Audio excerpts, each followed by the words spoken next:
할렐루야, 찾아가는 설교 오해선 목사입니다. 오늘 우리를 찾아오신 하나님의 말씀은 유다서 1장 15절 16절 말씀입니다. 이는 무사람을 심판하사 모든 경건하지 않은 자가 경건하지 않게 행한 모든 경건하지 않은 일과 또 경건하지 않은 죄인들이 주를 거슬러 한 모든 완악한 말로 말미암아 그들을 정죄하려 하심이라 하였느니라. 이 사람들은 원망하는 자며 불만을 토하는 자며 그 정욕대로 행하는 자라.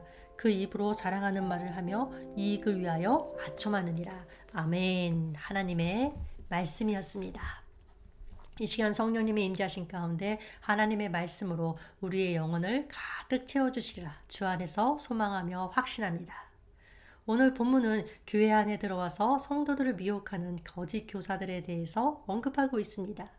유다는 화 있을진저 화를 선포하면서 거짓 교사들에 대해서 말을 시작합니다. 11절 말씀이죠. 화 있을진저 이 사람들이여 가인의 길에 행하였으며 삭슬 위하여 발람의 어그러진 길로 몰려갔으며 고라의 폐역을 따라 멸망을 받았도다. 구약의 인물 가인, 발람, 고라 이렇게 세 명이 나옵니다. 세 명이 나오는데 거짓 교사들은 이 세 사람의 길을 따라가는 자들이라는 것입니다. 그렇다면 먼저 가인은 어떠한 자였죠? 동생 아벨을 죽인 최초의 살인자입니다. 그렇다면 가인을 통해서 유다가 말하고 싶었던 것은 무엇이었을까요? 거짓 교사들의 실체는 성도들의 영혼을 죽음의 길로 이끄는 영적 살인자라는 것입니다. 그리고 발람, 거짓 교사들은 삭슬 위하여 발람의 어그러진 길로 갔다고 합니다. 삭슬 위하여라는 것은 결국 무엇을 말하죠? 돈을 말하죠. 출애굽한 이스라엘 백성이 가나안에 들어가기 전에 요단 동편에 있는 모압 땅에 머물 당시였습니다. 모압의 왕이었던 발락은 이스라엘 백성을 보는 순간 두려운 마음이 생겼습니다. 그래서 미디안의 술사인 발람에게 재물을 주면서 이스라엘 백성을 저주해달라고 부탁합니다. 그러나 하나님의 강권적인 개입으로 이스라엘을 직접 저주하지 못했습니다. 그러나 재물에 탐심이 생긴 발람은 어떻게 하느냐? 교묘한 방법으로 이스라엘 백성들을 음행과 우상 숭배에 빠지게 하고 결국 하나님으로부터 심판을 받게 만듭니다. 이처럼 거짓 교사들 역시 자신의 탐욕을 채우기 위해서 사람들을 불의에 빠지게 하는 자들이라는 것입니다. 이제 마지막으로 고라의 폐역. 고라는 사람들을 동원해서 하나님께서 세우신 지도자인 모세와 아론에게 반기를 들었습니다. 결국 하나님의 심판으로 땅이 입을 벌려서 그들 모두를 삼켜버렸죠. 마찬가지로 거짓 교사들도 영적 지도자들을 모함하고 대적해서 신자들이 불만을 갖게 만들고 결국 그들의 마음을 도둑질하는 자들이라는 것입니다. 그런데 이러한 거짓 교사, 이단자들의 마지막은 어떻다고 합니까? 멸망을 받았도다. 과거형입니다. 이로써 알 수 있는 것은 거짓 선생이나 이단자들의 멸망은 이미 정해져 있고 정해진 그대로 반드시 행해질 것이라는 사실입니다. 이 사실은 이 땅에서 믿음을 지키면서 살아가고 있는 우리들에게 큰 소망과 기쁨을 주는 말씀입니다. 왜 그렇습니까? 자, 보세요. 이 세상의 특징 중에 하나는 진리와 비진리가 뒤섞여 있다는 것입니다. 그래서 비진리를 따르는 자도 자신이 진리를 따르는 것처럼 강력하게 주장합니다. 심지어 교회에도 알곡과 쭉정이가 섞여 있을 정도로 진리와 비진리가 불명확한 속에서 우리는 살아가고 있습니다. 이로 인해서 성도는 이 땅에서 사람들에게 어리석다고 조롱받는 일도 심심치 않게 자주 일어납니다. 소돔과 고모라 성의 멸망을 예언받은 롯이 그랬죠. 성경을 잘 보면 멸망이 있기 전 롯과 소돔과 고모라 성 사람들은 대조적인 반응을 보였습니다. 멸망이 대상이 되는 소돔과 고모라 사람들은 오히려 멸망 소식에 코웃음을 치고 진리를 전하는 롯을 비웃었습니다. 롯의 사이마저도 비웃음을 쳤던 것으로 보아서 그 성 사람들이 롯에게 보인 비웃음의 강도를 짐작할 수 있습니다. 성도 여러분, 이 세상에서 믿음을 지키는 우리도 마찬가지입니다. 멸망이 확정된 이단과 거짓 성도들에게 심한 도전을 받습니다. 그들에게 진리를 외쳐도 돌아오는 것은 무엇입니까? 거친 비방의 말과 가격한 행동과 비웃음입니다. 그러나 우리가 그들을 긍휼히 여겨야 하는 것. 왜일까요? 진리를 따르는 우리에게는 승리가 결정되어 있지만 비진리를 따르는 이단자들과 거짓 선생들에게는 멸망이 주어질 것이기 때문에 그렇습니다. 그런데 이 멸망의 심판에 있어서 하나님의 기준은 무엇일까요? 15절에 그 내용이 나와 있죠. 이는 무사람을 심판하사 모든 경건하지 않은 자가 경건하지 않게 행한 모든 경건하지 않은 일과 또 경건하지 않은 죄인들이 주를 거슬러 한 모든 악한 말로 말미암아 그들을 정죄하려 하심이라 하였느니라. 자, 심판에 있어서 하나님의 기준은 매우 명확합니다. 그것이 무엇인가요? 바로 경건입니다. 자, 여러분들 그렇다면 경건이란 무엇일까요?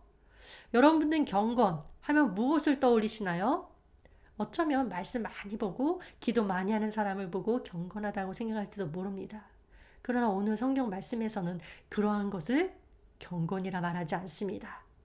오늘 성경에서 말하는 경건하지 않은 행위란 우리의 말과 연결되어 있습니다. 16절 말씀 볼게요. 이 사람들은 원망하는 자며 불만을 토하는 자며 그 정욕대로 행하는 자라. 그 입으로 자랑하는 말을 하며 이익을 위하여 아첨하느니라.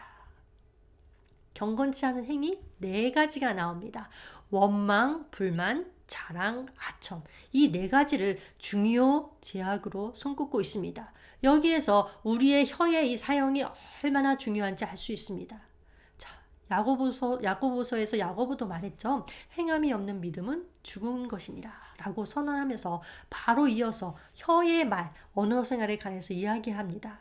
이것으로부터 알 수 있는 것은 믿음의 행함에 있어서 행함의 대표적인 것도 바로 혀의 사용, 바른 언어 생활이라는 것입니다. 우리는 흔히 행함이라고 하면 무엇을 떠올리나요? 교회에서 열심히 봉사하는 것 또는 구제하는 것, 헌금 생활하는 것 이런 것들을 먼저 떠올립니다. 그러나 성경은 행함 가운데 가장 중요한 것, 대표적인 것으로 바른 언어 생활을 꼽고 있다는 것 꼭 명심해야 합니다.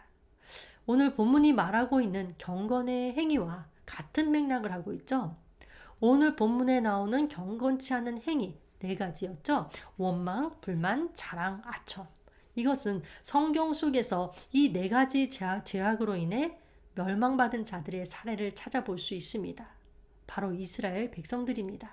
그들은 광야 생활하는 동안 많은 고통과 불편을 겪었습니다. 그때마다 그들이 어떻게 반응했나요?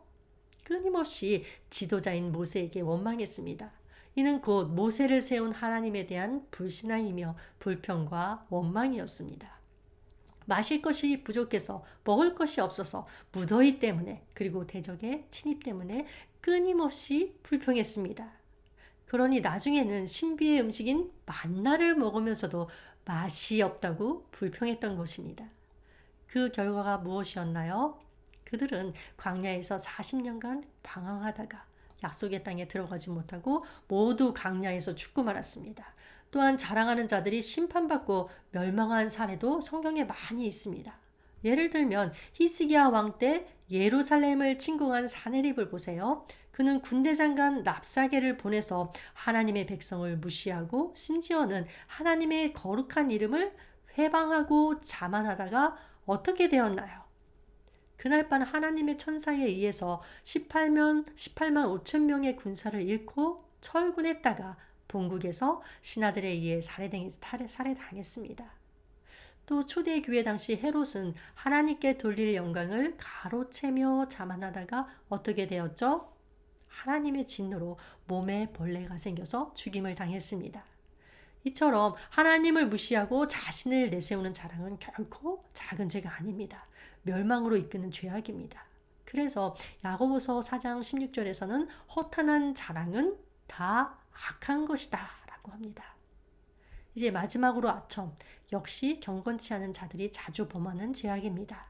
시편 기자는 혀로 아첨하는 행위를 악인의 특징 가운데 하나로 꼽습니다. 시편 5편 9절 말씀. 그들의 입에 신실함이 없고 그들의 심중이 심히 약하며 그들의 목구멍은 열린 무덤 같고 그들의 혀로는 아첨하나이다.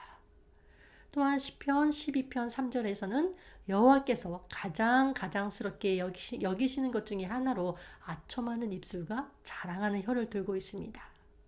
여호와께서는 모든 아첨하는 입술과 자랑하는 혀를 끊으리니.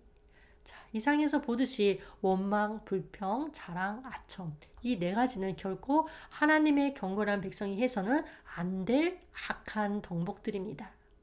여러분, 우리들의 생활 습관은 어떠합니까? 행여나 회개하기 이전에 이런 악한 습관들이 여전히 우리 생활 가운데 존재하지는 않습니까? 다시 한번 우리 자신의 모습을 돌아보는 시간이 되었으면 좋겠습니다. 자, 지금까지 멸망의 대상이 되는 경건하지 않는 행위, 즉 원망, 불평, 그다음에 자랑, 아첨에 대해서 살펴보았습니다.